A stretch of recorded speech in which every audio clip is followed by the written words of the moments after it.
లూకా 18:18. ఒక అధికారి ఆయనను చూసి సద్బోధకుడా నిత్య జీవమునకు వారసుడను అగుటకు నేను ఏమి చేయవలెనని ఆయనను అడిగాను. చాలండి. ఒక అధికారి ఆయనను చూచి యేసు ప్రభువును చూడడానికి వచ్చిన ఆయన ఎవరట? ఒక అధికారి. మనం కూడా చాలా సందర్భాల్లో ఆయా వ్యక్తులను చూడడానికి వెళతాం. ఎవరిని చూడడానికి వెళతాం? వారిలో ఏదైనా ఒక ప్రత్యేకత ఉన్నట్లయితే ఆ ప్రత్యేకతను బట్టి, ఆ ఉన్నతమైన స్థితిని బట్టి, ఉన్నతమైన విద్యను బట్టి, ఉన్నతమైన స్థితిని బట్టి, ఉన్నతమైన పదవిని బట్టి ఆ వ్యక్తిని చూడడానికి మనం వెళ్తాం. మనకంటే ఏమాత్రము తక్కువ అని మనం గ్రహించినట్లయితే మనం వాళ్ళని చూడడానికి మనం వెళ్ళం. ఇది మానవ నైజం. ఇప్పుడు యేసు ప్రభువును చూడడానికి వచ్చిన వ్యక్తి ఎవరట? ఒక అధికారి. కాబట్టి చూడ్డానికి వచ్చిన వ్యక్తి అధికారి అంటే, ఇప్పుడు యేసు ప్రభు అధికారి కంటే గొప్పవాడైనా అయి ఉండాలి, లేకపోతే తక్కువ వాడైనా అయి ఉండాలి. తక్కువ వాడైతే అధికారి చూడడానికి రాడు, ఆయనే కబురు పెడతాడు రమ్మనమని. కాబట్టి అధికారి ఎటువంటి వాడు అంటే, ఒకరిని రమ్మంటే రావాలి, ఒకరిని పొమ్మంటే పోవాలి. అటువంటి అధికారము కలిగిన అధికారి యేసు ప్రభువుని చూడడానికి వచ్చాడట. కాబట్టి ఇప్పుడు యేసు ప్రభు ఈ అధికారి కంటే గొప్పవాడు. ఏ విధంగా గొప్పవాడు అని ఆలోచన చేస్తే, అధికారి చాలా చదువుకున్నవాడు. యేసు ప్రభు ఎంత చదువుకున్నాడు? ఏమి చదివారైనా? ఏ పాఠశాలకు వెళ్ళాడైనా? ఎవరి దగ్గర విద్య నేర్చుకున్నాడైనా? లేదు. కాబట్టి అధికారి చాలా విద్యావంతుడు, కానీ యేసు ప్రభు మాత్రం ఏ విద్య లేదు. అంతేకాకుండా ఈ అధికారికి ఒక పదవి ఉంది, కానీ యేసు ప్రభువుకి ఎటువంటి పదవి కూడా లేదు. అయినప్పటికీ అధికారి అయిన వాడు యేసుక్రీస్తు ప్రభుల వారిని చూడడానికి వచ్చాడు. ఎందుకు చూడడానికి వచ్చాడు? అధికారి దగ్గర లేనిది యేసు ప్రభు దగ్గర ఉన్నది ఏమిటి అంటే, వెంటనే నోరు తెరిచి మాట్లాడుతున్నాడు. సద్బోధకుడా, దేవునికి స్తోత్రం, హల్లెలూయా, హల్లెలూయా. యేసు ప్రభు దగ్గర ఉన్నది, అధికారి దగ్గర లేనిది ఏమిటి అంటే బోధ. అది కూడా ఎటువంటి బోధ అంటే సద్బోధ, మంచి బోధ. ఈ అధికారి చాలా మందిని చూశాడు. ఎటువంటి బోధకులను చూశాడు అంటే చెడ్డ బోధకులను చూశాడు. కానీ ఇప్పుడు యేసు ప్రభువు గురించి ఏం విన్నాడంటే, ఈయన అందరిలాంటి బోధకుడు కాదు. ఎటువంటి బోధకుడు తెలుసా? సద్బోధకుడు. ఆయన మంచినే బోధిస్తాడు. కాబట్టి సద్బోధకుడా, నిత్య జీవమునకు వారసుడు నగుటకు నేను ఏమి చేయాలి? అది ప్రతి ఒక్కడికి బుర్రలో ఈ పురుగు మెదులుతుంటుంది. నేను చచ్చిపోయిన తర్వాత స్వర్గానికి వెళ్ళాలి, నరకానికి వెళ్ళాలని ఎవడం కోరుకుంటాడా? అసలు చనిపోవాలనే కోరుకోడు. బ్రతికుండగా చనిపోవాలని కోరుకోడు. చనిపోయిన తర్వాత కూడా ఎక్కడికి వెళ్ళాలనుకుంటాడు? స్వర్గానికే వెళ్ళాలనుకుంటాడు. కానీ దానికి తగిన ఏర్పాటు సిద్ధపాటు మాత్రం చేయడు. ప్రాణం ఆఖరి గడియ వెళ్ళే వరకు కూడా వాడు ఇంకా ఈ భూమి మీదే ఉండాలని, ఈ భూమి మీదే ఇంకా చాలా సంపాదించాలని, ఈ భూమే శాశ్వతమని, ఇంకా ఏవో ఏవో ఏవో ఏవో ఇంకా ఎత్తి ఎదగాలని ఆలోచన చేస్తాడే తప్ప ఒక వ్యక్తి నేను చనిపోయిన తర్వాత నాకు మరణం ఆసన్నం అవుతుంది కాబట్టి నేను స్వర్గానికి సిద్ధపడతానని మాత్రం ఏ వ్యక్తి సిద్ధపడ్డు. కానీ వెళ్ళాలని మాత్రం ఆశ మాత్రం ఉంటుంది. ఆశ అయితే ఉంది నాలో అందుకోలేకున్నాను, నా చెయ్యి పట్టుకో నా రక్షక, నా చెయ్యి పట్టుకో నా యేసయ్యా. ఆశ అయితే ఉంది నాలో అందుకోలేకున్నాను, నా చెయ్యి పట్టుకో నా రక్షక, నా చెయ్యి పట్టుకో నా యేసయ్యా. నీలోనే నేను నిలవాలని, నీ ఆత్మలో నేను నడవాలని, నీలోనే నేను నిలవాలని, నీ ఆత్మలో నేను నడవాలని, నీ మనసునే పొందుకోవాలని, నీ మనసునే పొందుకోవాలని, నీ మనసు నాకిలా రావాలని, నీ మనసు నాకిలా రావాలని.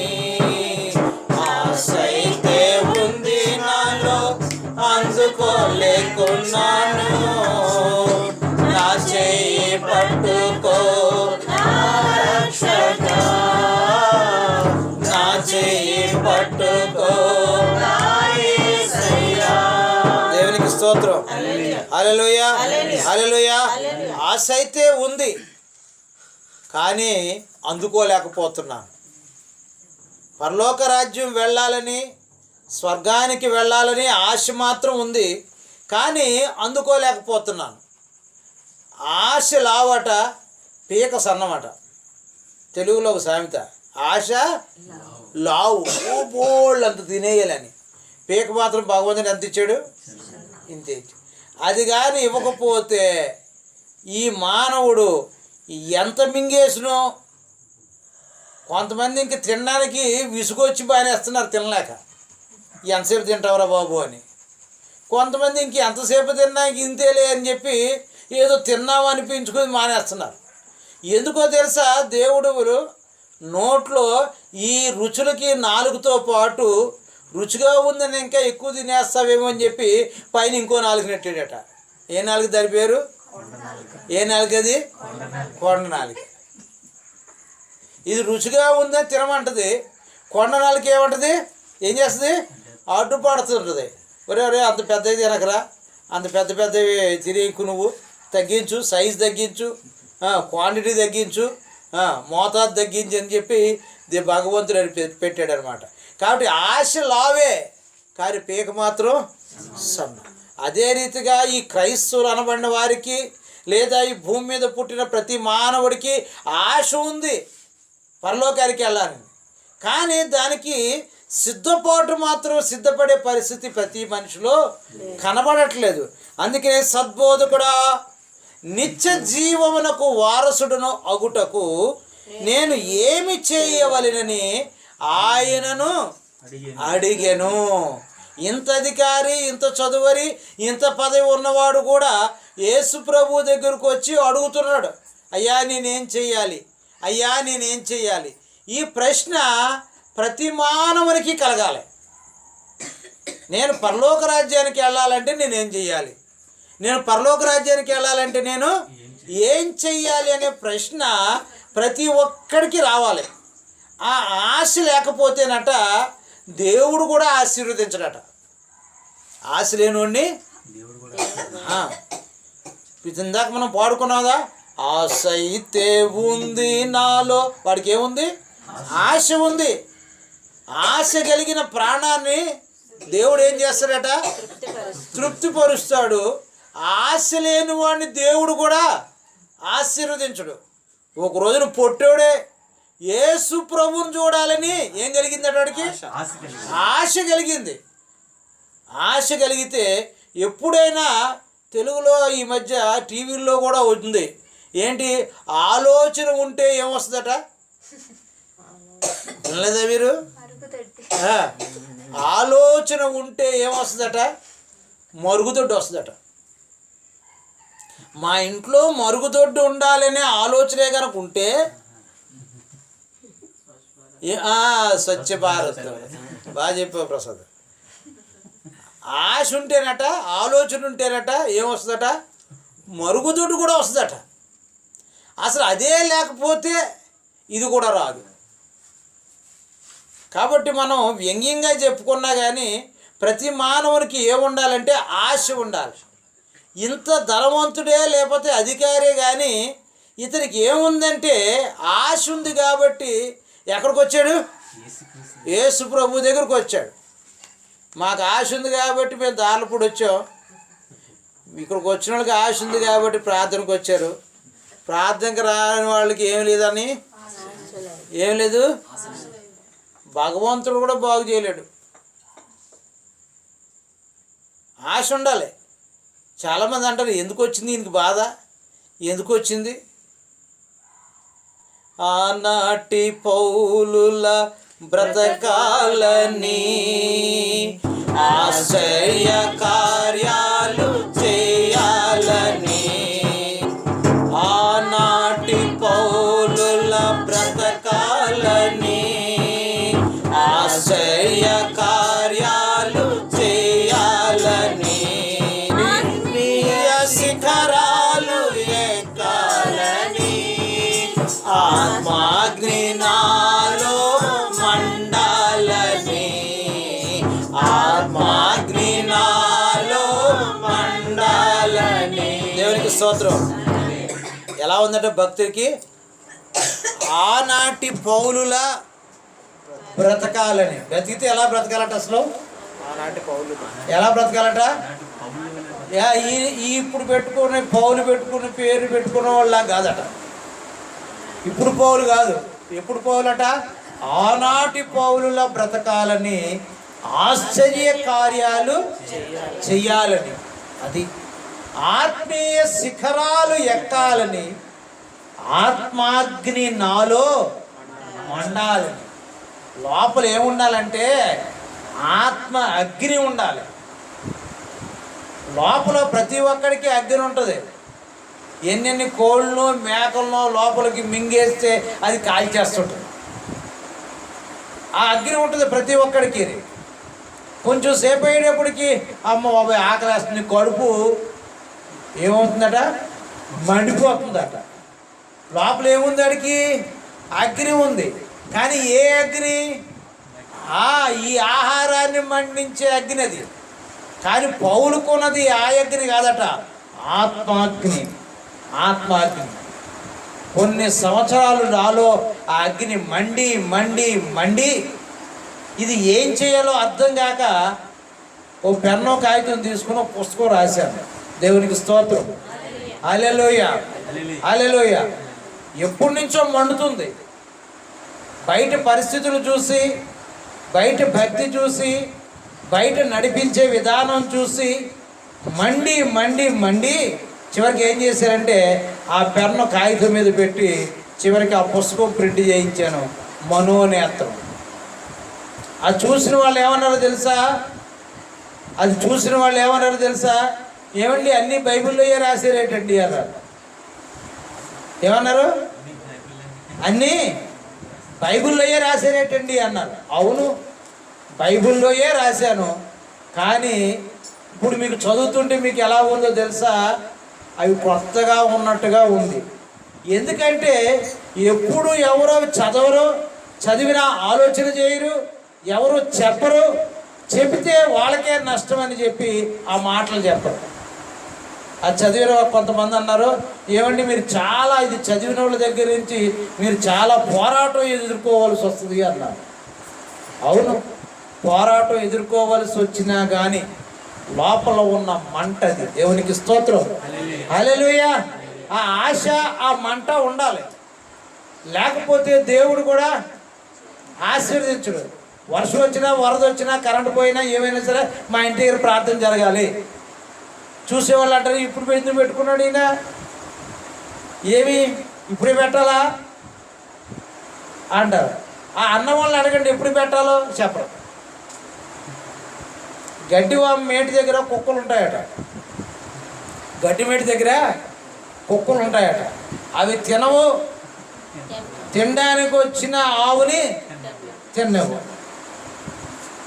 అలాగా ఆశ ఉండాలి. ఎంతమంది వచ్చినా, ఎవరు వచ్చినా, రాకపోయినా సరే మా ఇంటి దగ్గర ప్రార్థన జరగాలి. ఆ ఆశ లేకపోతే అందరినీ అడిగి, అందరూ ఊళ్ళో ఉన్నప్పుడు, అందరూ వస్తానన్నప్పుడు పెడదామని ఆలోచన ఉందనుకోండి, మన జీవిత కాలంలో పెట్టలేము. దేవునికి స్తోత్రం, హల్లెలూయా, హల్లెలూయా. ఈ అధికారికి ఆశ ఉంది. నేను అధికారినే కానీ నా ఆత్మ నిత్య జీవములో ఉండాలి. నేను ఎంతో కాలం బ్రతకను, ఎంతో కాలం నేను జీవించను, కానీ లోపల ఉన్న ఆత్మ మాత్రం ఎల్లకాలము జీవించాలి. అంటే నేనేం చెయ్యాలి? సద్బోధకుడా, నిత్య జీవమునకు వారసుడు నగుటకు నేను ఏమి చేయవలని ఆయనను అడిగెను. అందుకు యేసు, సద్బోధకుడా, సత్పురుషుడా అని నువ్వు నన్ను ఎలా చెప్పుచున్నావు అన్నాడు. అది వచ్చిన అధికారి ఏమన్నాడు తెలుసా? యేసు ప్రభుని మంచి బోధకుడా అన్నాడు. యేసు ప్రభు ఏమంటున్నాడు తెలుసా? అసలు నన్ను మంచోడిని అని నువ్వు అంటున్నావు కదా, నాలో ఏమి చూసి నువ్వు మంచోడు అంటున్నావు అన్నాడు.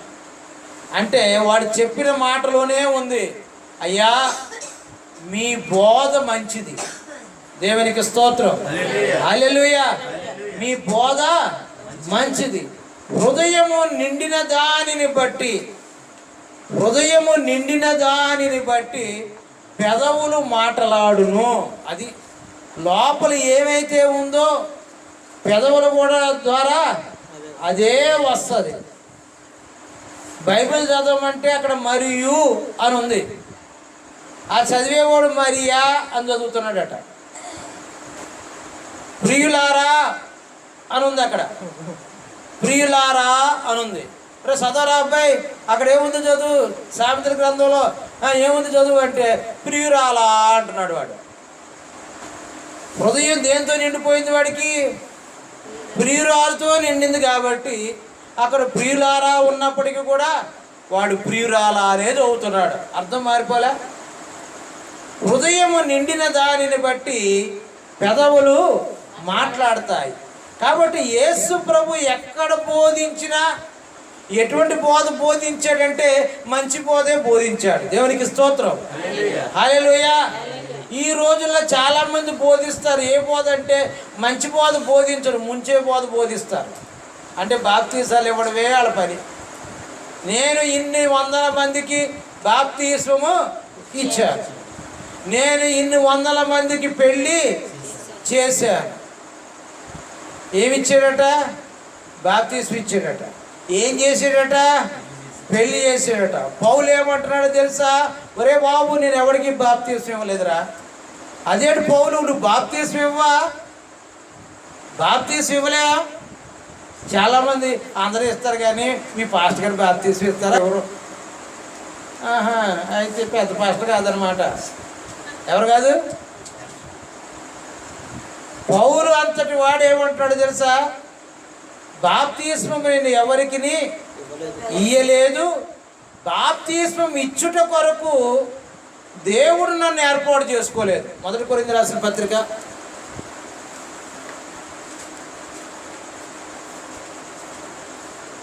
1వ అధ్యాయం 17వ వచనం. బాప్తిస్మం ఇచ్చుటకు క్రీస్తు నన్ను పంపలేదు. ఏమంటున్నాడండి? 13వ వచనం చదవండి.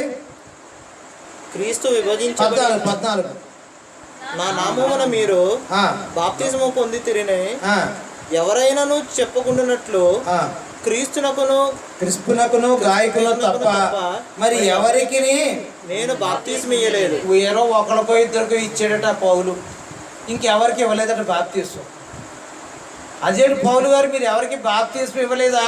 లేదు బాబు, ఆ క్రిస్పుకి గాయకి ఇద్దరికి ఇచ్చాను బాప్తిజం. మళ్ళీ ఏమంటున్నాడు? అందుకై దేవునికి కృతజ్ఞతాస్తుతులు చెల్లించుచున్నాను. ఒకళ్ళిద్దరికి నేను బాప్తిజం ఇచ్చినందుకు దేవునికి ఏం చేస్తున్నాడట? కృతజ్ఞతాస్తుతులు చెల్లిస్తున్నాడట. దేవునికి స్తోత్రం, హల్లెలూయా. అందుకు యేసు ప్రభు మంచి బోధ బోధించాడు, పౌలు కూడా మంచి బోధే బోధించాడు. ఇప్పుడు చాలామంది ముంచే బోధ బోధిస్తున్నారు.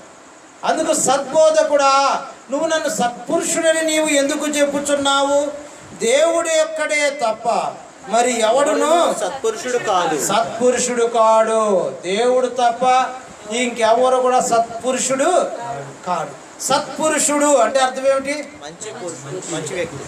చెప్పండి. సత్పురుషుడు, పురుషుడు అంటే ఎవరు? పురుషుడు అంటే ఎవరండి? మగవాడు. సత్పురుషుడు అంటే మంచి మగాడు. మిగిలిన వాళ్ళందరూ కూడా ఒక్కడేనట మంచి మగవాడు దేవుడు. కాబట్టి భూమి మీద ఉన్న మిగిలిన మగవాళ్ళందరూ చెప్పట్లేదు, మగవాళ్ళు ఒప్పుకోక తప్పదు. సత్పురుషుడు ఒక్కడేనట, మిగిలిన వాళ్ళందరూ కూడా ఏం బాబు, మిగిలిన వాళ్ళందరూ ఎవరు? చెడ్డవాళ్ళనే అర్థం. కాబట్టి సత్పురుషుడు దేవుడు ఒక్కడే కదా. నన్ను ఎందుకు పిలుస్తున్నావు అంటే అధికారి యేసు ప్రభువుని దేవుడని అనుకున్నాడు కాబట్టి యేసు ప్రభువుని సద్బోధకుడు అని పిలిచాడు. దేవునికి స్తోత్రం. అప్పుడు యేసు ప్రభు అంటున్నారు కదా, నువ్వు నిత్య జీవానికి వారసుడు అవ్వాలంటే ఏం చేయాలో తెలుసా? వ్యభిచరింపవద్దు, వ్యభిచరించవద్దు, నరహత్య చేయవద్దు, నరహత్య చేయవద్దు. నరహత్య అంటే ఏమిటండి? ఒక వ్యక్తిని ఇంకో వ్యక్తి చంపడం. కొంతమంది అంటారు మాటలతో చంపేశాడు రా. ఈ మధ్య సినిమా వచ్చింది, కంటి చూపుతో కూడా చంపేస్తాడట.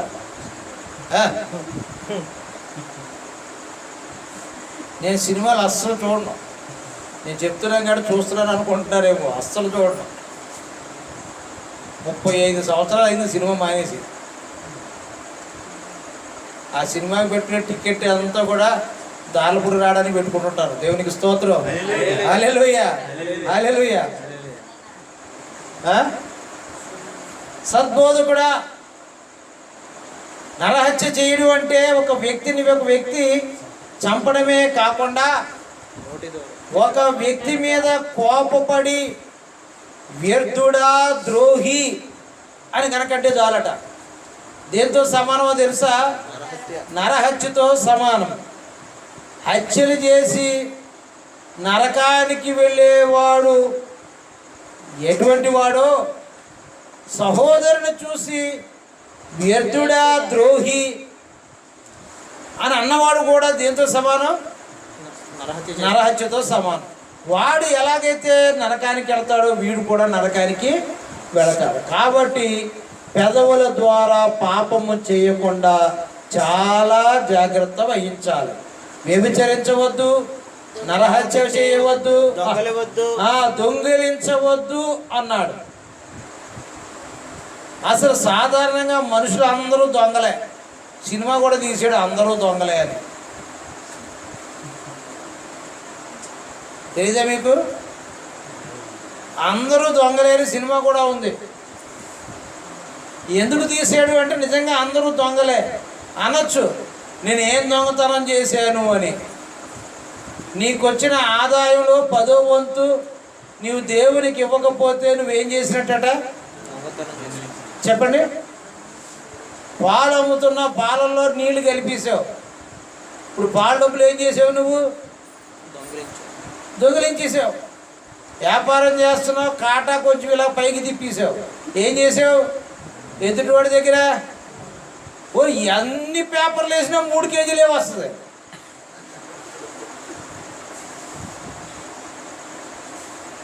మూడు నెలల నుంచి దాచి దాచి దాచి వేస్తే అనుకుంటాం కదా 10 కేజీలు వస్తాయేమో అనుకుంటాడు అమ్మేవాడు.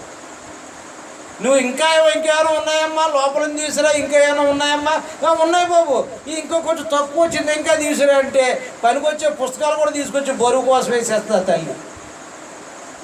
ఎంత కొలిసినా ఎంత చూసినా ఆ 3 కేజీలే. ఎంత ఇనుము తీసుకొచ్చినా కానీ ఆ శనగపప్పే. మనం అనుకుంటాం మనం దొంగతనం చేయట్లేదు, నీతిగా నిజాయితీగా ఉన్నాము అని అనుకుంటాం. కానీ ఏ వృత్తి చేసేవాళ్ళు ఆ వృత్తి మనకు అర్థం అవడం కోసం కంటికి కనబడే చెప్పాను. కనబడని పెద్ద పెద్దవి చేసేసేవాళ్ళు అందరూ చేసేసి ఇతర దేశాలకు వెళ్ళిపోయారు. వాళ్ళ బడాబాబులు. ఏమైనప్పటికీ కూడా అందరూ కాకులే. కాకులను గూర్చి ఆలోచన చేయమన్నాడు దేవుడు. దేని గురించి? కాకుల గురించి. అందరూ కాకులే. అందుకనే లోకులు ఏమన్నాడు? లోకులు కాకులు. ఈ సామెతలన్నీ బైబిల్లో నుంచే వచ్చాయి. ఇదేట్రా లోకులు కాకులు ఏమిట్రా అని అడిగితే, కాకి ఎప్పుడు కూడా తిన్నగా చూడదు. ఎలా చూస్తుంది? అన్నీ కూడా నిలువుగా చక్కగా పొడుచుకొని తింటే, కాకి మాత్రం ఎలా తింటుంది చెప్పండి? వంకర వంకర. ఈ కన్నుతో తింటుంది, చూస్తూ తింటుంది, ఇంకో కన్నుతో చూస్తుంటుంది ఇంకెవడైనా ఏమైనా చేస్తున్నాడేమో అని. తర్వాత ఏ పిల్లలు కానీ ఎవరైనా ఏదైనా పట్టుకుని వెళ్తుంటే కాకి ఏం చేస్తుంది? 2 కోడి పిల్లలు తీసుకొచ్చాం బాబు, ఒకటే ఉంది అమ్మా, ఇంకోటి ఏం చేసింది? కాకి ఎత్తుకుపోయింది. దొంగ బుద్ధి. కాకి ఏం బుద్ధి? దొంగ బుద్ధి. కాబట్టి లోకులందరూ కాకులు. అంటే లోకులందరూ ఎవరు? దొంగలు. దొంగలు. పరలోక రాజ్యానికి దొంగతనం చేసేవాడు పరలోక రాజ్యానికి వెళ్ళడు. మేము ఎప్పుడు దొంగతనం చేసిదివా అని నీవు అడగవచ్చు. నీకున్న ఆదాయంలో నుండి 10వ వంతు దేవునికి ఇవ్వకపోవడం ద్వారా ఏం చేస్తున్నావు? నువ్వు దొంగతనం చేస్తున్నావు. నీకున్న ఆదాయంలో నుంచి మొట్టమొదటి ఆదాయాన్ని దేవునికి ఇవ్వకపోవడం వలన ఏం చేస్తున్నావు? దొంగతనం చేస్తున్నావు. నీవు దేవునికి ఇస్తానని చెప్పి మొక్కుకొని ఇవ్వకపోవడం వల్ల ఏం చేస్తున్నావు? దొంగతనం చేస్తున్నావు. ఆలోచన చేస్తున్నారా? మీరు ఇలాంటి వాళ్ళు ఎవరు కూడా పరలోక రాజ్యానికి వెళ్ళరు. ఎవరు వెళ్ళరట? వ్యభిచారులు, రెండవది నరహత్య చేయువారు, దొంగిలవద్దు, అబద్ధ సాక్ష్యము పలుకవద్దు. బాబు, అబద్ధ సాక్ష్యము పలుకవద్దు. అబద్ధ సాక్ష్యం పలుకోవద్దు. మా బంధువులకి పెళ్లి చేశారు. పెళ్లి చేసినప్పుడు పెళ్లి పెద్ద మా నాన్నగారు ఎదురుగుండా అమ్మాయి తరపు వాళ్ళు అంత డబ్బు తీసుకొచ్చి అబ్బాయికి ఇచ్చారు. అమ్మాయి తరపు వాళ్ళు అంత డబ్బు తీసుకొచ్చి అబ్బాయికి ఇచ్చారు. సాక్ష్యం ఎవరు? మా తండ్రి గారు. కొన్ని రోజులు పోయిన తర్వాత అమ్మాయికి అబ్బాయికి గొడవలు వచ్చాయి. గొడవలు వస్తే అబ్బాయి తండ్రి మాకు చాలా దగ్గర బంధువు. అబ్బాయి తండ్రి వచ్చి చెప్పాడు, అన్నయ్య ఆ రోజున మనకి ఇంత కట్నం ఇచ్చారు కదా, ఇప్పుడు వీళ్ళు పోలీస్ కేసు పెడతారు, అంత ఇవ్వలేదని మీరు సాక్ష్యం చెప్తే చాలు. ఏం చెప్పాలట? అంత ఇవ్వలేదని సాక్ష్యం చెప్తే చాలు. మా నాన్నగారు వచ్చి అడిగాడు, ఏం చెప్పాలి? సరే బాబు, నా కళ్ళు ఎదురుకుండా అన్ని లక్షలు ఇచ్చారు, ఇవ్వలేదని నేను సాక్ష్యం చెప్తాను. చెప్తే నీకు బాగానే లాభం పొందుతావు. మాది రోడ్డు పక్క ఇల్లు, ఏదో ఒక రోజు రాత్రి కత్తి వేసుకొస్తాడు. మరి నిజంగా ఇచ్చాడు కదా, నిజంగా ఇచ్చాడు కదా. ఎరా నీ పెద్ద మనిషి వ్యవహారం ఇదేనా? అసలే రోడ్డు పక్క ఇల్లు. బంధుత్వం పోయినా కానీ నేను అబద్ధ సాక్ష్యం చెప్పనే చెప్పను. దేవునికి స్తోత్రం. హల్లెలూయా, హల్లెలూయా. మనం కూడా ఆయా సందర్భాలను బట్టి దాన్ని ఏమంటారంటే తెల్ల అబద్ధాలు అంటారట. అబద్ధాల్లో 2 రకాలు ఉంటాయి, నల్ల అబద్ధాలు, తెల్ల అబద్ధాలు. నల్ల అబద్ధాలు అంటే అసలైన అబద్ధం, తెల్ల అబద్ధం అంటే అలా పైన అనమాట. మరి ఎక్కడికి వెళ్తారు అవి ఇక్కడికే, అది తెల్ల అబద్ధం అనమాట. ఇవి అబద్ధం కాదు, అబద్ధ సాక్ష్యం కాదు అనుకుంటాం. కానీ అబద్ధ సాక్ష్యం చెప్పేవాడు కూడా పరలోక రాజ్యానికి, నిత్య రాజ్యానికి వెళ్ళడు. తర్వాత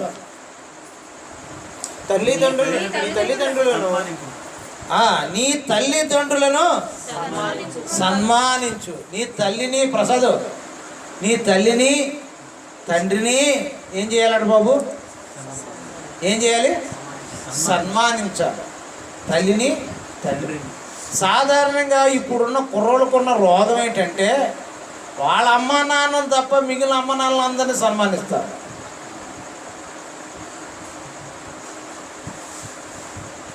చూస్తున్నారా లోకంలో? ఎవరైనా చెప్తే పని చేసేస్తాం, అమ్మ నాన్న చెప్తే మాత్రం చెయ్యం. మనకు మార్కులు ఎక్కడ రావాలని కోరుకుంటున్నాం?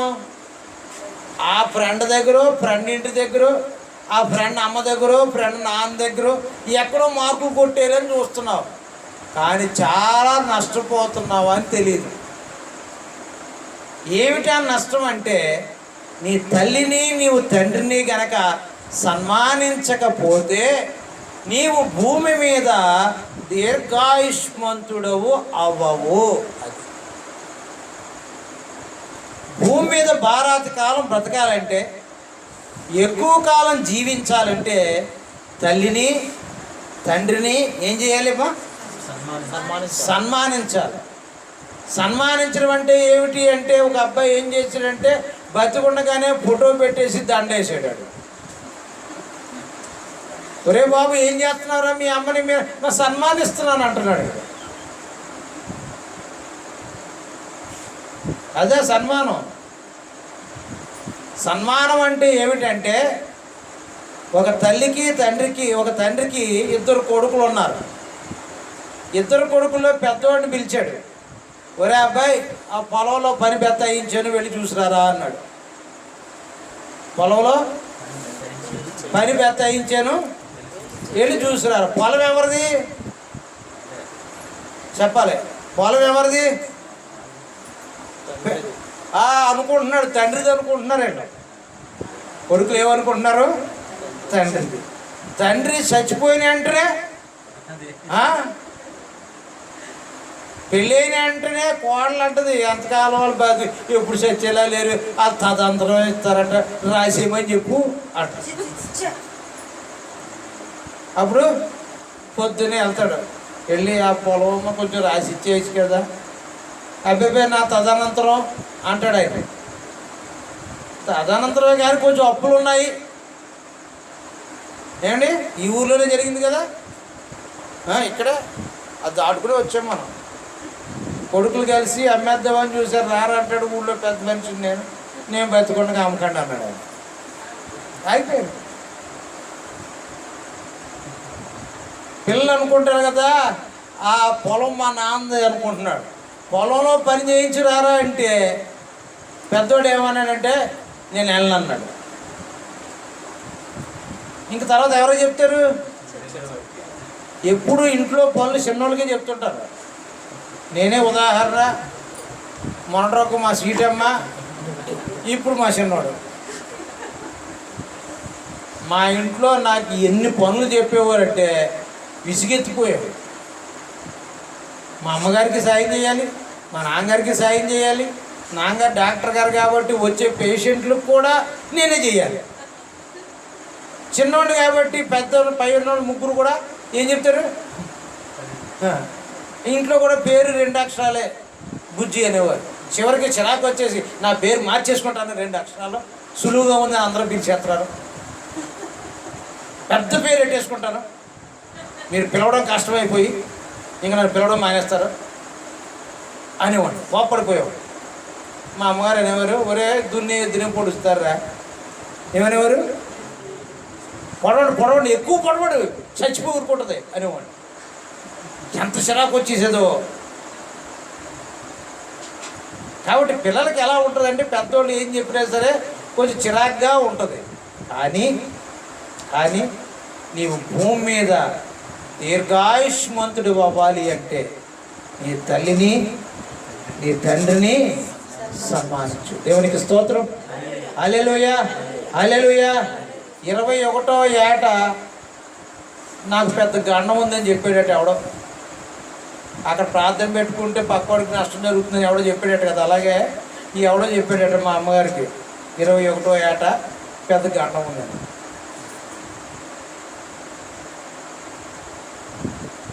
21వ ఏట నిండుతుంది అనగా వారం రోజుల ముందు వరకు మా అమ్మగారు ఇలా గుండెలు అలా కొట్టుకుంటానే ఉన్నాయి.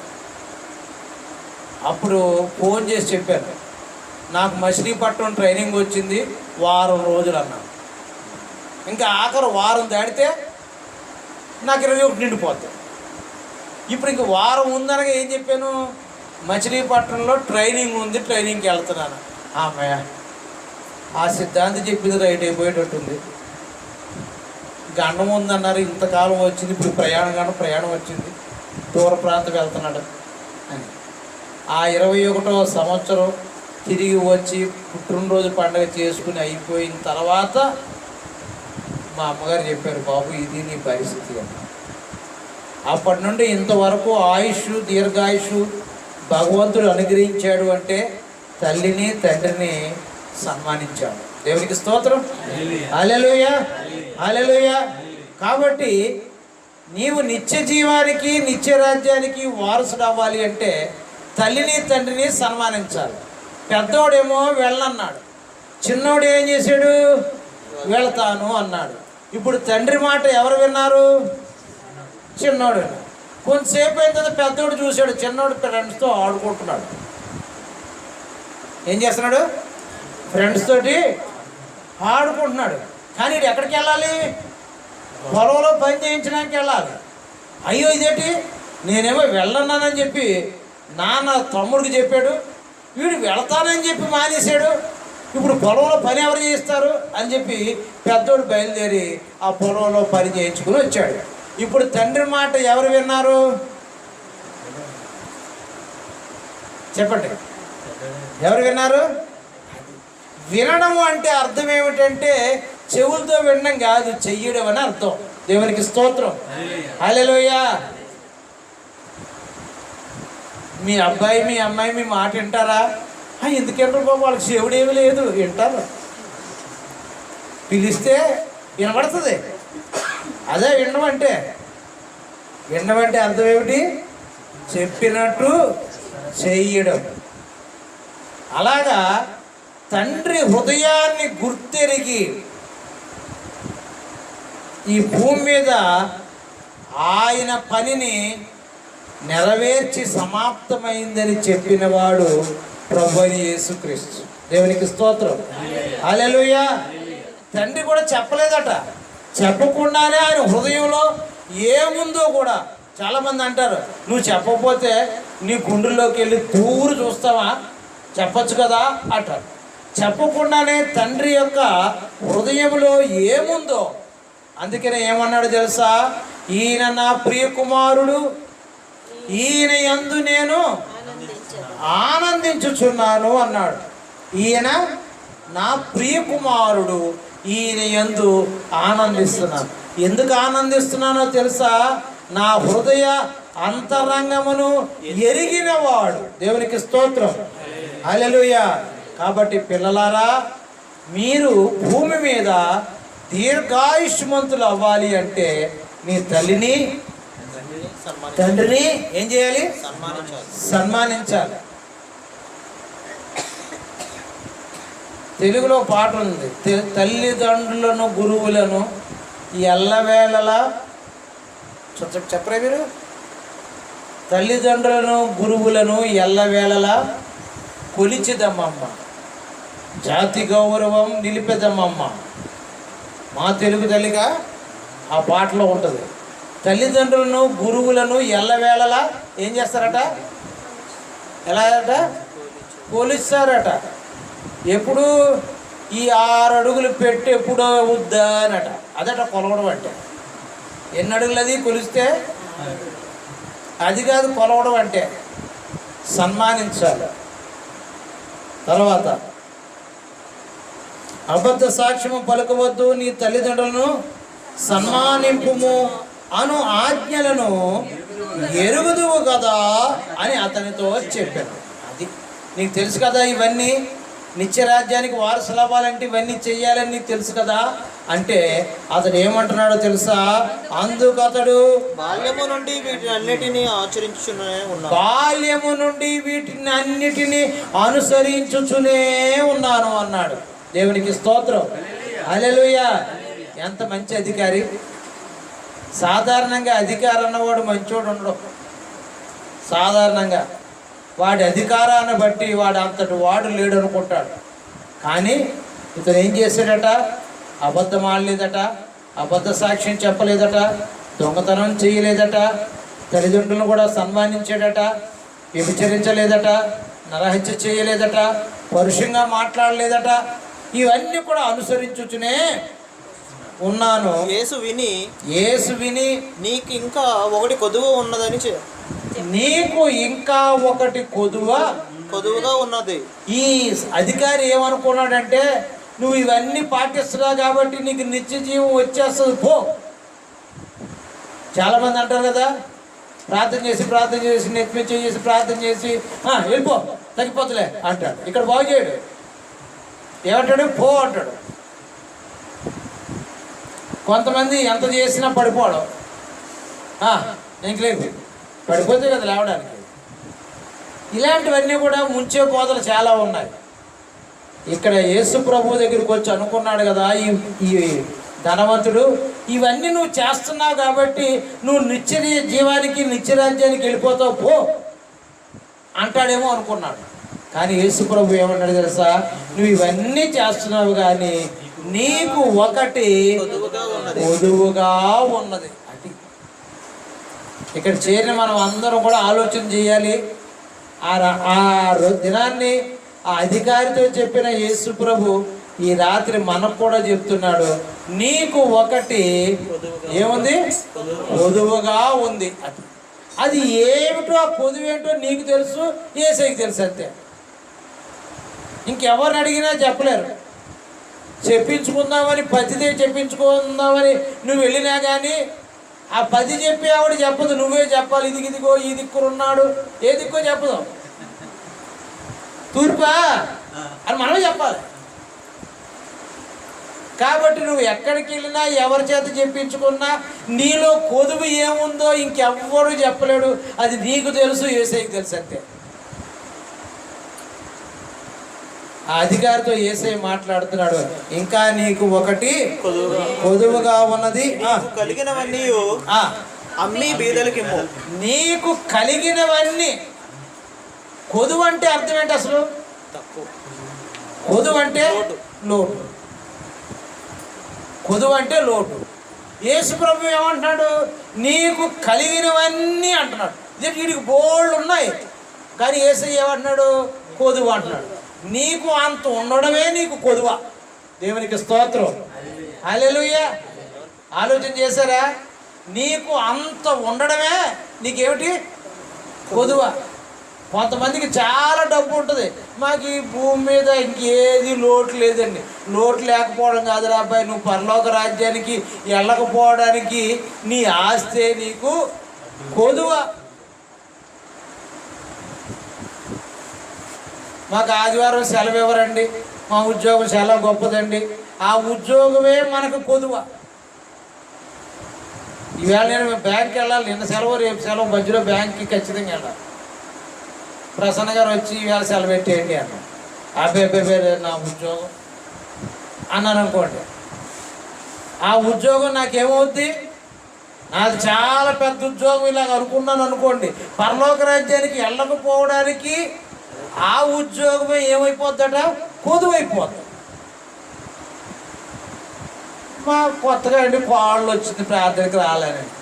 నీకు కోడలు ఉందనుకున్నావు చూసావా, రేపు పొద్దున్న పరలోక రాజ్యానికి వెళ్ళకపోవడానికి అదే కొదువా. చుట్టాలు వచ్చారండి, ప్రార్థనకి రాలేనండి. నువ్వు పరలోక రాజ్యానికి వెళ్ళకపోవడానికి నీకు ఉన్నారనుకున్నావు చూసావు చుట్టాలు, ఏళ్ళే కొదువా. ఆలోచన చేయండి. నీ వ్యాపారం కానీ, నీ ఉద్యోగం కానీ, నీకున్న ఆస్తి కానీ, నీకున్న సంపద కానీ, నీకున్న విద్య కానీ, ఏదైనప్పటికీ కూడా నీకున్న ఆరోగ్యం కానీ, ఆరోగ్యంగా ఉన్నప్పుడు కూడా దేవుని దగ్గరికి రారు. ఎప్పుడు వస్తారు? బలహీనంగా ఉన్నారు. కాబట్టి పరలోక రాజ్యానికి వెళ్ళకపోవడానికి నీ ఆరోగ్యమే నీకు కొదువ. ఆరోగ్యమే రోగం అన్నమాట. ఆలోచన చేయాలి. నీకు చాలా ఉందన్నావు కదా, అదే నీ కొదువ అంటున్నాడు. ఇదేంటి ఉండడం కొదువేటి ప్రభు, లేకపోతే కదా కొదువ. అందుకని యేసు ప్రభు మాటలు చాలామందికి అర్థం కాలేదు, ఇప్పుడు కూడా అర్థం కాలేదు. ఏం అర్థమైంది అంటే, ప్రార్థన చేసి 100 రూపాయలు జేబులు వేసుకుని 3 ఎకరాలు 4 ఎకరాలు కొనుక్కొని 3 కార్లు కొనుక్కొని 3 అంతస్తులు కొనుక్కొని పిల్లల్ని పెద్ద పెద్ద చదువులకు పైకి పంపించడం అర్థమైపోయింది తప్ప యేసు ప్రభు బోధ ఎవరికి అర్థం కాలేదు. యేసు ప్రభు ఏమంటున్నాడు? నీకు కలిగి ఉండడమే నీకు కొదువా అన్నాడు. ఏమిటంటే కలిగి ఉండడం? అందుకు నువ్వు ఆస్తిని అమ్మి, కలిగి ఉన్నది అమ్మి బీదలకు ఇమ్ము, బీదలకు ఇమ్ము, అప్పుడు పరలోకమందు నీకు ధనము కలుగును. దేవునికి స్తోత్రం, హల్లెలూయా. దేవుడు ధనవంతుడా లేకపోతే బీదవాడా? చెప్పండి. దేవుడు ధనవంతుడా బీదవాడా? ధనవంతుడు. ధనవంతుడు ఎవరితో స్నేహం చేస్తాడు? అంతే. ఇప్పుడు పరలోక రాజ్యంలో ధనవంతుడైన దేవుడు ఉంటాడు. ఇప్పుడు ఆయన స్నేహం ఎవరితో చేయాలి? ధనవంతులతోనే చేయాలి. ధనవంతులతోనే చేయాలి. కానీ పరలోక రాజ్యంలోకి ఎవడు వెళ్తాడు? ధనవంతుడే వెళ్తాడు. ఏ ధనవంతుడు వెళ్తాడు? పరలోక రాజ్యంలో ధనాన్ని దోచుకునే ధనవంతుడు వెళ్తాడు. దేవునికి స్తోత్రం, హల్లెలూయా, హల్లెలూయా. కాబట్టి నీ ఆస్తిని నువ్వు ఇక్కడ అమ్మేసి బీదలకి ఇస్తే నువ్వు పరలోక రాజ్యంలో ధనవంతుడు అవుతావు. ధనవంతుడైన దేవునితో నీవు సహవాసము చేసే అర్హత నీకు వస్తుంది. ఎప్పుడైతే ఆ మాట యేసు ప్రభు అన్నాడో, నీవు వచ్చి నన్ను వెంబడింపుమని, అప్పుడు పరలోకమందు నీకు ధనము కలుగును, నీవు వచ్చి నన్ను వెంబడింపుమని అతనితో చెప్పాను. అమ్మేసి వచ్చి నన్ను వెంబడించరా అబ్బాయి, అప్పుడు నీవు పరలోక రాజ్యానికి వెళ్తావు అన్నాడు. దేవుడు ఏది వదిలేయమన్నాడు? ఆస్తిని వదిలేయమన్నాడు. అంతే కదా. ఎవరిని పట్టుకోమన్నాడు? అప్పుడు యేసు ప్రభువును పట్టుకోమన్నాడు. ఒకటి వదిలేయాలి, ఒకటి పట్టుకోవాలి. ఏది వదిలేయాలి? ఆస్తిని వదిలేయాలి. ఎవరిని పట్టుకోవాలి? యేసు ప్రభువును పట్టుకోవాలి. వాడేం చేశాడు? చదవండి. అతడు మిక్కిలి ధనవంతుడు గనక ఈ మాటలు విని మిక్కిలి వ్యసనపడగా యేసు ప్రభు ఏమో ధనాన్ని వదిలేసి నన్ను పట్టుకోరా అంటే ఈడేం చేశాడు? యేసు ప్రభుని వదిలేసి మళ్ళీ ధనాన్ని పట్టుకున్నాడు. ఆఖరి నిమిషంలో చాలామంది పరలోక రాజ్యాన్ని ఇలాగే పోగొట్టుకుంటారు. ఆఖరి నిమిషంలో ధనాన్ని వదిలేసి నన్ను పట్టుకో అంటే వాడేం చేశాడు? యేసు ప్రభుని వదిలేసి మరలా ధనాన్ని పట్టుకున్నాడు. అప్పుడు ఆయన ఏమంటున్నాడు తెలుసా? యేసు అతన్ని చూచి ఆస్తి గలవారు దేవుని రాజ్యంలో ప్రవేశించుట ఎంతో దుర్లభం. డబ్బు ఉన్నవాడు పరలోక రాజ్యంలోకి వెళ్ళడం చాలా కష్టమట. డబ్బు ఉన్నవాడు పరలోక రాజ్యంలోనికి వెళ్ళడం చాలా కష్టం. డబ్బు ఉన్నవాడు పరలోక రాజ్యంలోకి వెళ్ళడం కష్టం అంటే అర్థం ఏంటంటే డబ్బు మీద వ్యామోహం ఉన్నవాడు పరలోక రాజ్యంలోకి వెళ్ళడం చాలా కష్టం. విన్నవాళ్ళు అడుగుతున్నారు కదా, అదేంటి ప్రభు అయితే పేదోళ్ళు అయిపోవాలా యేసు ప్రభు నమ్ముకున్న వాళ్ళు అందరూనే ఏమంటున్నారు? ధనవంతుడు పరలోక రాజ్యంలో ప్రవేశించుట కంటే ఒంటె సూది బెజ్జములో ప్రవేశించడం తేలిక అన్నాడు. ఏది తేలికట? ఒంటె. ఒంటె ఎంత ఉంటుంది? ఎంత ఉంటుంది ఒంటె? చెప్పట్లేదు ఎవరని. ఒంటె అంత ఉంటుంది.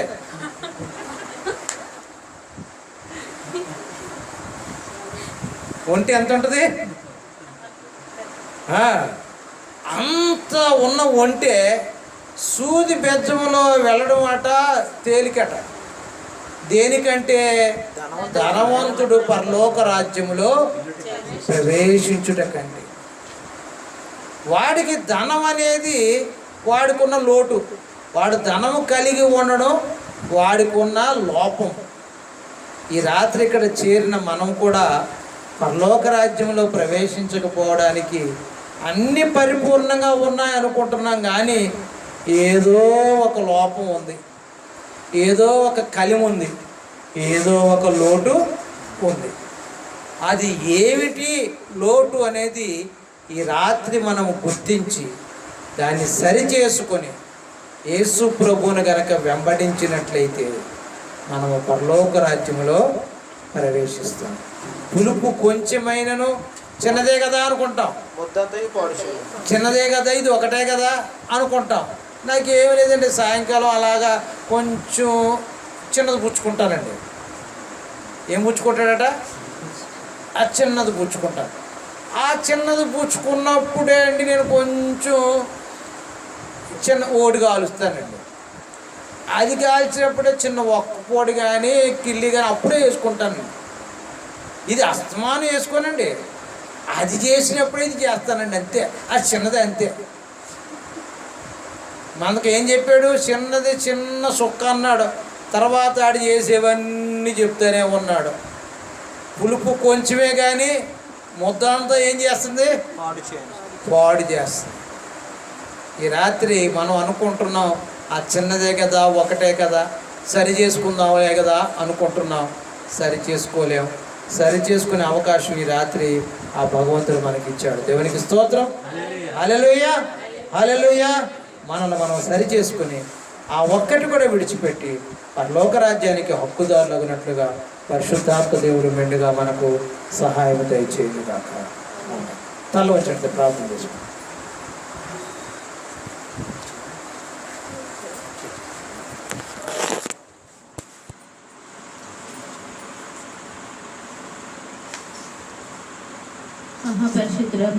పరిశుద్ధుల మీకు వందనాలు తండ్రి. ఆశ్చర్యకరుడానికి స్తోత్రాలు ప్రభా. రాజులకు రాజానికి వందనాలు, స్తుతులు, స్తోత్రాలు తెలుసుకుంటున్నాం తండ్రి. ఈ రాత్రికాల సమయంలో నా ప్రభా నేను కనపరుచుకున్నందుకు నీకు వందనాలు, స్తుతులు, స్తోత్రాలు తండ్రి. విత్తబడిన వాక్యం నిమిత్తం ప్రభా మీకు వేల స్తుతులు, స్తోత్రాలు తెలుసుకుంటున్నాను తండ్రి. వాక్యాన్ని విన్నవారమే ప్రభా దాన్ని నెమరు వేసుకుంటున్నాను తండ్రి. వాక్యానుసారంగా నడుచుకునే వాక్యాన్ని ప్రభా అర్హతను, ధన్యతను, యోగ్యతను ప్రభా ఎక్కడున్నా నాకు మాకు కూడా దయచేయమని బ్రతిమలాడుకు పెట్టుకుంటున్నాను తండ్రి. పాటల్లో మీరున్నారు తండ్రి, వాక్యంలో చెప్పబడిన వాక్యంలో మీరున్నారు. మీకు స్తోత్రాలు తెలుసుకుంటున్నాను. ఈ జరిగిన ఈ కుటుంబంలో కూడా నా ప్రభాని పరిశుద్ధ పాదం ఉందనైనా నీకు స్తోత్రాలు తెలుసుకుంటున్నాను తండ్రి. నైనా ఈ విధంగా నా ప్రభా నేను కనపరచుకోవడానికి ఇచ్చిన వాక్యాన్ని బట్టి మీకు వందనాలు తెలుసుకుంటున్నాను. వచ్చిన పిల్లలందరినీ కూడా నిండుగా దీవించి ఆశీర్వదించండి ప్రభా. ఇంకనో ప్రభా నైనా మరి రాని బిడ్డలు కూడా ఉన్నారు ప్రభా, మరి ఆ బిడ్డలతో కూడా మీరే మాట్లాడి నా తండ్రి ఆ బిడ్డలను కూడా నా ప్రభా సకాలానికి చర్చికి నా ప్రభాని సన్నిధికి రావడానికి ఆ బిడ్డలను కూడా ప్రేరేపణ కలిగించుకొని బ్రతిమలాడుకుంటూ వెళ్ళుకుంటాను. ప్రభానికి స్తోత్రాలు తెలుసుకుంటాము. నేను సంఘము కూడుకొని ఉంటే ఎంతో ఆనందము, ఎంతో సంతోషం ప్రభా. సంఘం అంతా కలిసి ఆనంద ప్రభా నీ వాక్యము నేను అటువంటి వాక్యాన్ని ప్రభా మా సంఘానికి దయచేయమని అడుగుతున్నాను తండ్రి. నీకు స్తోత్రాలు ప్రభా. ఎటువంటి నాయన గొడవలు వచ్చినా ఎటువంటి బాధలు వచ్చినా ప్రభా సంఘం అంతా కలిసి నా తండ్రి నీ సన్నిధిలో ప్రార్థిస్తే ప్రభా నైనా సంఖ్యలు పెడతాయి అంటున్నారు ప్రభా. అటువంటి ధన్యతను నైనా మీరు మాకు దయచేయమని అడుగుతున్నాం ప్రభా. నీకు స్తోత్రులు. సంతోషంతో నా ప్రభా ఈ దినం ఈ మీటింగ్ పెట్టుకున్న నైనా ప్రసన్న గారిని ప్రభా, నైనా చిన్నమ్మ గారిని ప్రభా ప్రత్యేకించి దీవించి ఆశీర్వదించండి ప్రభా. నాయన మన కొడుకు నాయన కూతుర్లు కూడా దూరంలో ఉన్నప్పుడు కూడా ప్రభా వారికి నేను రావాల్సిన దేవుని ఆశీర్వాదం నిండుగా మెండుగా పంపించండి. ఆ బిడ్డలకు కూడా నా ప్రభా మార్గం సరాలు చేసిన ఆయన ప్రతి ఆదివారం కూడా నా ప్రభా సంఘానికి వచ్చి చర్చికి వచ్చి నా ప్రభాని దీవెన పొందుకునే భాగ్యాన్ని ప్రభా బిడ్డలుగా ఇచ్చేయండి. మీ సన్నిధికి వస్తే ప్రభా ఎంత ఆనందమో ఎంత సంతోషమైనా బిడ్డలు గ్రహించుకునేలా చేయండి. చెప్పబడిన వాక్యంలో నా ప్రభా అపరాధం నుండి క్షమించండి అయ్యానికి స్తోత్రంలో. ప్రతి ఒక్కరు కూడా ఇది నా కొరకే చెప్పబడింది ఈ వాక్యము, ఈ ఆహారం మా కొరకే ఇవ్వబడింది అని చెప్పి నేను ప్రతి ఒక్కరు కూడా నేను తాను ప్రశ్నించుకొని ప్రభా నైనా వాక్యానుసారంగా నా ప్రభా నడుచుకున్న భాగ్యాన్ని దయచేయమని అడుగుతున్నాను తండ్రి. నీకు స్తోత్రంలో ఈ కుటుంబంలో కూడా నా ప్రభా లోట్లు నైనా తీసేయండి, సవరించండి ప్రభా, అవసరం తీర్చండి నైనా. నేను ఆ బిడ్డలకు ఉన్న కష్టాలు బాధలు వేదనలు బెంగలు విచారాలు సమస్తము కూడా తీసివేసినైనా ఆ బిడ్డలకు ఇచ్చిన విశ్వాసాన్ని బట్టి మీకు వేల స్థుతులు స్తోత్రాలు మరొకసారి నేను ప్రార్థిస్తున్నాను ప్రభా. నేను మరి వచ్చిన బిడ్డలు కూడా నా ప్రభా ఏ కష్టంతో వచ్చారో నేను ఏ బాధలతో వచ్చాను నీకు తెలిసినైనా అందరినీ కూడా నా ప్రభా సంతోషంగా ఉంటేనైనా నేను అందరికీ కూడా నిండుగా ఉంటే నీ సన్నిధికి సంతోషంగా రాగలరేమో ప్రభా. ప్రతి ఒక్క బిడ్డను కూడా నేను ఒక్కసారి దర్శించండి అయ్యా, దీవించండి. రాని బిడ్డలను కూడా ప్రభా దర్శించండి ప్రభా. నైనా నీవు వారికి ఆరోగ్యం ఇచ్చి ఆనందం ఇచ్చి సంతోషం ఇచ్చి నా ప్రభా నైనా నీవు ఎన్నికైనా కుటుంబంగా నైనా ప్రతి కుటుంబాన్ని కూడా దీవించి ఆశీర్వదిస్తున్నట్టయితే ప్రభా సంఘానికి రాగలరని నమ్మి విశ్వసిస్తున్నాను ప్రభా. మరి ప్రతి ఒక్క బిడ్డను కూడా ఆశీర్వాదకరంగా దీవించండి, ఆశీర్వదించండి నైనా. దేనికి కూడా లోటు లేని కుటుంబంగా నా ప్రభా, లోటు లేని సంఘముగా కూడా నైనా మా సంఘాన్ని కూడా ఒకసారి జ్ఞాపకం చేసుకోమని బ్రతిమలాడుకుంటున్నాను ప్రభా. మా చర్చలో కూడా ఎటువంటి నైనా తగాదాలు కూడా లేకుండా కాపాడేది నీకు వందనాలు ప్రభా. నీకు స్తోత్రాలు తండ్రి. ఇరు పొరుగు బంధువులు స్నేహితులు సంతోషంగా ఉంటేనే ప్రభా నీ సన్నిధి ఆశీర్వదింపబడుతుంది నాయన. అటువంటి ఆశీర్వాదకరంగా నాయన ప్రతి ఆదివారము శుక్రవారం కూడా నీ సన్నిధిలోనైనా ఘనంగా నేను స్తుతించుకునే భాగ్యాన్ని దయచేయండి ప్రభా. మరొకసారి నేను బిడ్డలందరూ కూడా నాయన ఎంతోమంది బిడ్డలు ఉన్నారు ప్రభా, చర్చ బిడ్డలందరితో కూడా మాట్లాడండి అయ్యా. ఆదివారం నాయన నీది నా ప్రభా, నీ దినాన్ని ప్రభా దొంగిలించకుండా ప్రతి ఒక్క బిడ్డను కూడా నా ప్రభా నీ ఆత్మతో నింపమని బ్రతిమలాడుకుంటున్నాను ప్రభా. నీకు స్తోత్రాలు. అందరూ కలిసి వస్తే మాకు కూడా సంతోషము. నీకు మహిమన తండ్రి, నీకు మహిమార్థంగా నా ప్రభా ప్రతి ఒక్క బిడ్డను నేను సతీ సమేతముగా నేను బిడ్డలతో పాటు నేను ప్రతి కుటుంబానికి నీ సన్నిధికి రప్పించి మీరే మహిమ ఘనత ప్రభావములు పొందు చేసి పెట్టమని నేను ఈ వచ్చిన బిడ్డలు మరి ఒకసారి ప్రభా నిండుగా దీవించమని అడుగుతున్నాను తండ్రి. వాక్యం చెప్పిన బిడ్డలు కూడా ప్రత్యేకించి దీవించండి, ఆశీర్వదించండి ప్రభా. మంచి ఆరోగ్యాన్ని మంచి నైనా శక్తిని బలాన్ని ఇచ్చిన ప్రభని సేవలు ఇంకనూ ముందుకు వెళ్ళుటకు ప్రభా నేను మాకు అవకాశం దయచేయమని నీ పాదాలు ఎదురు వేడుకుంటూ ప్రభా. నేను ఇక్కడ నా బిడ్డలను కూడా ప్రత్యేకించి దీవించండి, ఆశ్రయించాను. వారు ఏ బిడ్డ ఏ చదువులు అవసరం ఉందో ప్రభా, ఏ బిడ్డ నా తండ్రి ఏ ఉద్యోగం అవసరంలో ఉన్నారో ప్రభా ప్రతి ఒక్క బిడ్డకు కూడా దయచేయండి. నేను నీకు స్తోత్రంలో ప్రభా నీ సన్నిధిలో మా కాళ్ళని ప్రార్థిస్తే నా ప్రభా ప్రతి సమస్య కూడా నైనా పరిష్కారం చేస్తావు ప్రభా. అటువంటి ప్రార్థన అనుభవాన్ని ప్రభా ప్రతి ఒక్క బిడ్డకి ఇమ్మని అడుగుతున్నాను తండ్రి. నీ తలంతులు అనేకమైనవి ప్రభా, ఒక్కొక్క తలంతు ఒక్కొక్కరికి ఇచ్చి ప్రభా ప్రతి ఒక్క బిడ్డను కూడా నీ సన్నిధిలో ముందుగా వాడుకొని వెలిగించుకొని మహింపరచుకోమని ప్రార్థనలో నా ప్రభా ప్రార్థనలు మన్నించమని తప్పులుంటే క్షమించమని తండ్రి. ఈ రాత్రికాల సమయంలో నా ప్రభా ఇక్కడ నీ పరిశుద్ధ పాదాన్ని మరొకసారి తోడుగా ఉంచమని నేను ప్రార్థన పెట్టించుకున్న నేను కుటుంబాన్ని ప్రత్యేకించి దీవించి ఆశీర్వదించి ఫలింపచేయమని వచ్చిన బిడ్డలు కూడా నిండుగా దీవించి ఆశీర్వదించి నైనా ఆ వాక్యాన్ని నైనా నెమరు వేసుకుంటూ ప్రభా వారి వారి గృహాలకు వెళ్ళి నైనా మరలా నైనా దాన్ని తలంచుకుంటూ నీ సన్నిధిలో మహిమకరంగా మేలుకరంగా ఉండటకు కృప చూపించమని యేసు పరిశుద్ధ నామమున అడిగి వేడుకొంచున్నాము తండ్రి.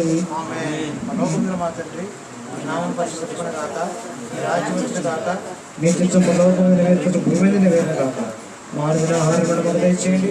మన అపరాధం చేసేవారిని మీకు క్షమించిన ప్రకారం అపరాధం క్షమించండి. మమ్మల్ని శోధన కీలు తప్పించండి. రాజ్యము శక్తి మహిమయ నిరంతరము నీవే తండ్రి. ఆమేన్. మన పరమ తండ్రి దేవుని యొక్క దీవెన, ప్రభు అయిన యేసుక్రీస్తు వారి యొక్క కృప, పరిశుద్ధాత్మ దేవుని యొక్క అన్యోన్య సహవాసము ఇప్పుడు ఎల్లప్పుడూ సదాకాలము కుటుంబీకులకు చేరి వచ్చిన మనకును సర్వ పరిశుద్ధులకును తోడయుండి కాచి కాపాడును గాక. ఆమేన్, ఆమేన్, ఆమేన్.